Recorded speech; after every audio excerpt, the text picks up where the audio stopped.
आज दुनिया भर में लगभग 1,07,00,000 यानी 16 मिलियन लोग जिंदा हैं, जो सीधे तौर पर सिर्फ एक आदमी के वंशज हैं। सुनकर थोड़ा अजीब लगता है, लेकिन ये बिल्कुल सच है। ये कोई छोटा अनुमान नहीं है, बल्कि एक ऐसा आंकड़ा है जो तुरंत ध्यान खींच लेता है। ये हमें इतिहास के सबसे ताकतवर और खौफनाक शासकों में से एक की याद दिलाता है। तो आज के इस विश्लेषण में हम एक ऐसे व्यक्ति की कहानी जानेंगे जिसने पूरी तरह से गरीबी और लाचारी से उठकर इतिहास का सबसे बड़ा जुड़ा हुआ साम्राज्य खड़ा कर दिया। ये सफर वाकई बेहद रोचक होने वाला है। इस पूरे सफर को हम कुछ मुख्य हिस्सों में समझने वाले हैं।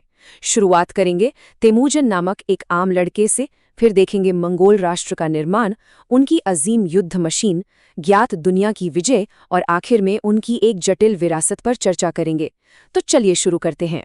कहानी की शुरुआत होती है तेमुजिन नामक एक लड़के से, जो एक बहिष्कृत इंसान से इतना बड़ा नेता बना। 12वीं शताब्दी के एशियन स्टेप की कठोर और बेरहम सच्चाई को समझे बिना इस शुरुआती जीवन की कठिनाइयों को समझना लगभग नामुमकिन है। यहाँ इस सफ़र के कुछ मुख्य पड़ाव देखे जा सकते हैं। 1162 में जन्म से लेकर 1227 में मौत तक का सफ़र। हैरान की बात यह है कि कैसे एक स्थानीय कबीले की लड़ाई से आगे बढ़कर इस शख्स ने कितनी तेज़ी से दुनिया की महाशक्तियों को ध्वस्त करना शुरू कर दिया। ये वक्त का पहिया उस तेज़ी को बिल्कुल साफ दिखाता है। लेकिन शुरुआती दिन इन विजयों से बिल्कुल अलग थे। जब तेमुजिन छोटा था, तारतार्स ने उसके पिता यसुग्यई को जहर दे दिया था। उसके बाद हालात इतने खराब हुए कि कबीले ने इस परिवार को पूरी तरह से अकेला छोड़ दिया। उन्हें बेहद गरीबी में जीना पड़ा, शिकार करके और मछलियां पकड़कर जिंदा रहना पड़ा। इस बेहद कठिन समय ने एक सबक सिखाया कि जिंदा रहने के लिए प्योर मेरिट और आपसी वफादारी पर भरोसा करना ही सबसे जरूरी है। अब बढ़ते हैं मंगोल राष्ट्र निर्माण की तरफ। यहाँ हम स्टेप के पुनर्गठन और उसकी राज्य निर्माण की व्यवहारिकता को करीब से देखेंगे। जेंगिस खान की उपाधि का मतलब अक्सर यूनिवर्सल रूलर निकाला जाता है।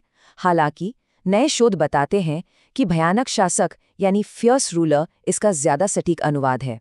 1206 में दुश्मनों को हराने और 30 से ज्यादा कबीलों को एकजुट करने के बाद ये उपाधि एक बेहद सख्त शर्त पर स्वीकार की गई थी, और वो शर्त थी एब्सोल्यूट ओबीडियंस, यानी बिना किसी सवाल के पूरी तरह आज्ञा का पालन।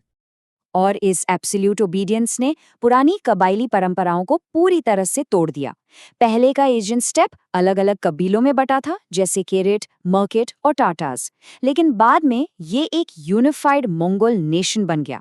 लोगों को उनके परिवार या कबीले की पहचान से निकालकर एक नए डेसिमल सिस्टम में बांट दिया गया। इसे मिनकान कहते थे, यानी 1000 आदमियों की टुकड़ी जिनकी वफादारी सीधे खान के प्रति होती थी। ये सच में एक बहुत बड़ा बदलाव था। इस विशाल नए देश को चलाने के लिए एक नए कानून की जरूरत थी, जिसे द ग्रेट यासा कहा गया। अब यहाँ एक बड़ा अजीब सा विरोधाभास देखने को मिलता है।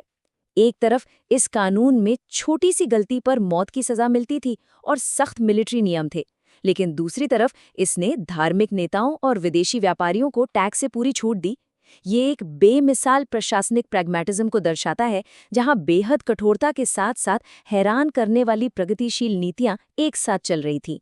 चलिए अब इस एम्पायर की सबसे बड़ी ताकत की तरफ बढ़ते हैं, उनकी अंतिम युद्ध मशीन, जो गति, रणनीति और आतंक का मिश्रण था। आखिर इस नए देश को इतनी ताकत किस मिलिट्री स्ट्रक्चर से मिली थी? एक बार इस नंबर पर गौर करते हैं। 65 ये वो मील है जो एक मंगोल घुड़सवार सिर्फ एक दिन में तय कर सकता था। दुश्मन के बड़े साम्राज्यों के खिलाफ सबसे बड़ा फायदा यही रफ्तार थी। वो ऐसी तेजी से आते थे जिसका सामना करना बड़े और स्थायी साम्राज्यों के लिए लगभग नामुमकिन हो जाता था। इस रफ्तार और ताकत का असली राज उनका खौफनाक तौर पर प्रभावी इक्विपमेंट था। हर मंगोल योद्धा के पास करीब और दूर तक मार करने वाले धनुष थे। कुल 7 तीर होते थे, और सबसे खतरनाक था उनका कंपोजिट धनुष, जिसे वो घोड़े पर सवार होकर पूरी तेजी से चला सकते थे। हर सेना के जवान के पास कम से कम 6 घोड़े होते थे। इसका मतलब था सफर में थकावट का कोई चांस नहीं, क्योंकि घोड़ा तुरंत बदला जा सकता था। लेकिन बात सिर्फ हथियारों की नहीं थी। उनका दिमागी खेल यानी साइकोलॉजिकल वॉरफेयर उतना ही खतरनाक था।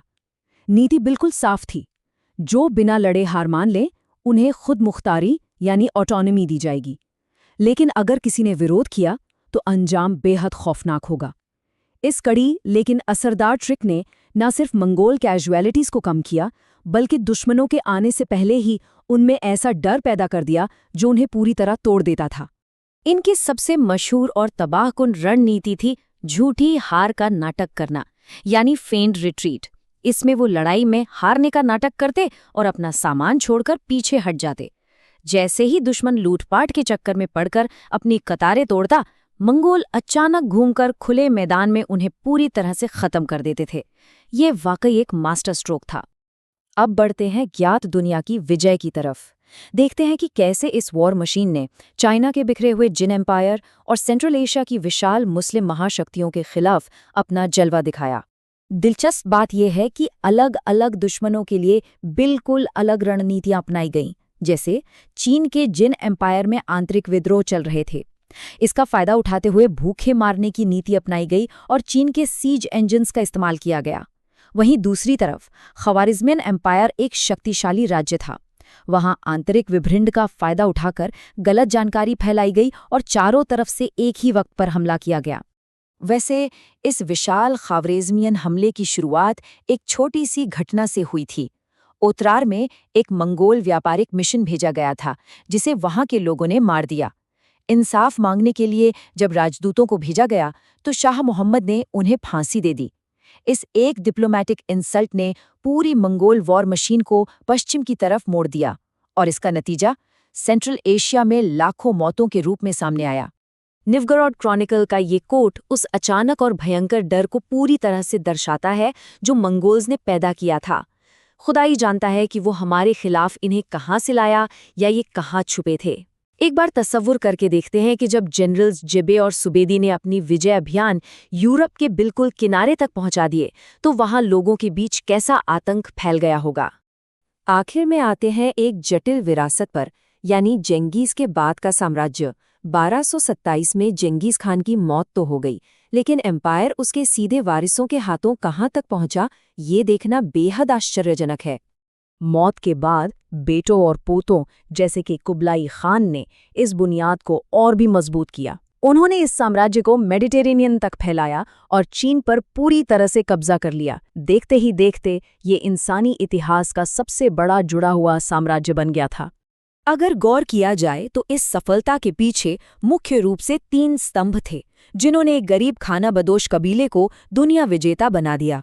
पहला, आपस में लड़ने वाले स्टेप कबीलों को एक करना। दूसरा, उनके तीरंदाज कैवलरी की बेमिसाल मिलिट्री मशीन। और तीसरा, कमजोर और बिखरे हुए पड़ोसी साम्राज्यों की हालत का फायदा उठाना। तो इस विश्लेषण को खत्म करने से पहले एक जरूरी सवाल उठता है, क्या जेंगिस खान एक व्यावहारिक राज्य निर्माता था जिसने मेरिट और धार्मिक आज़ादी को आगे बढ़ाया, या फिर वो एक क्रूर तानाशाह था जिसके नाम पर ऐसी तबाही मची जिसका अनुमान लगाना भी मुश्किल है। सच तो ये है कि दोनों ही पहलुओं के तथ्य मौजूद हैं। इन सब को देखते हुए इस इतिहास को आखिर किस नज़रिए से देखा जाना चाहिए, ये आगे की सोच और शोध का एक बेहद दिलचस्प विषय है।